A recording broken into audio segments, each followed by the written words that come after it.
Во периодот од 5 години македонското образование изгубило 5431 ученика. Во истиот период дури 30 училишта во државата се затвориле, изнесува Мета. Причина за ова е намалениот наталитет. Се раѓаат малку деца. Во 7 од 8 региони во земјава имаме негативен природен прираст. Во повеќе од 60% од општините има намален наталитет, а тоа силно влијае на бројот на учениците, посебно на оние кои се запишуваат во правооделение. Објаснува аналитичарот Дончо Герасимовски.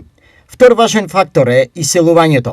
Од државата се иселува претежно младо население. Расте бројот на население на живородени деца надвор од земјата. Годишно во просек од 1000 деца се раѓаат во странство. Има 10 општини во Македонија, каде има повеќе живородени деца во странство отколку во Македонија, вели Герасимовски. Во источниот регион 11 општини 25 години се во негативен природен прираст. Повеќе население умира од што се раѓа ново. Поради ова, само во последните 5 години во државата се затворени 30 училишта.